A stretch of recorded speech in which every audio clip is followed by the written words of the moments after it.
Hi, welcome to SBR Videos. I'm Peter Loshak. We're previewing Week 12 in the NFL. We're talking with Joe Duffy from OffshoreInsiders.com in the midst of an awesome year at his website, and he covers a ton of games with us for free, of course, in our videos. Great content. Joe Duffy, Tampa Bay, Indianapolis is the first game that I've asked you to take today. The line is Indianapolis -3 or 3.5, total 46 or 46.5, and both these teams have actually covered 5 out of their last 6 games. The Colts, of course, came off a bye. Got a nice road win against the Falcons, and Tampa Bay blasted Philly.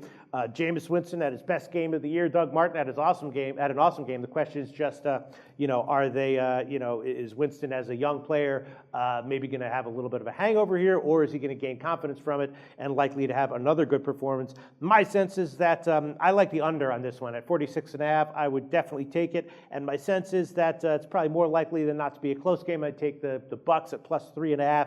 Kind of like both those plays, maybe the under a little bit more. What's your take on this game, Joe?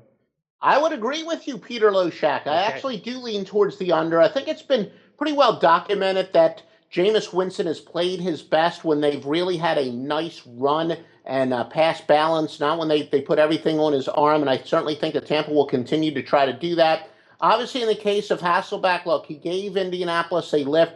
In the case of Andrew Luck, I don't know if he was one of another in the long list of guys who's actually regressing, or if the reports about he may have been playing with a broken rib and all this other stuff were true. But I think Hasselbeck, short term, gave Indianapolis a little bit of a spike, but the bottom line is he's still a 40-year-old backup quarterback. I think there's a little bit of a point of diminishing return, but I do think he's going to be efficient enough where it's not like he's going to turn the ball over and going to lead to some easy points on defense. So, again, my golden rule about handicapping is it's not so much about offensive and defensive competence as it is about what kind of pace they're going to play and the run-pass ratio. And I think that Tampa would prefer the run to set up the pass rather than vice versa.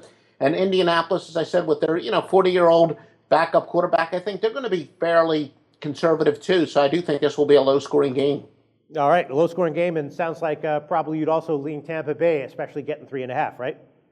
I would say, yeah, if you're going to force me into giving a lean, I would agree with that. I do think that Tampa clearly has an upside. Jameis Winston is progressing. They were a team. Look, last year they had a pretty solid defense. Problem is their defense was always on the field. Now that's not so much the case this year. So I do think Tampa is a team that is trending upward. So yeah, I would agree with that assessment. All right, well, I like the under. Currently 46.5 is a widely available number. Are you going to official with that, Joe Duffy? I'm going to go official with the under, yes. 46.5. Joe Duffy, tell us about your website, OffshoreInsiders.com. You're having a great year, aren't you? It is, and if you're betting my picks, you're almost not playing fair with the bookmakers. Latest 59-38 in football, including 13-6 the last 2 weeks. That includes a Tuesday night, so the last week plus, really. Anyway, we already got 12 Saturday winners. 6 Wise Guy plays on Saturday. If you're seeing this before Thanksgiving, we got some Thanksgiving games. We have the NFL Underdog Game of the Year. Regardless of when you're watching this, just visit OffshoreInsiders.com for all the updated picks. Nice record there, Joe Duffy. Thanks so much. Thank you, Peter.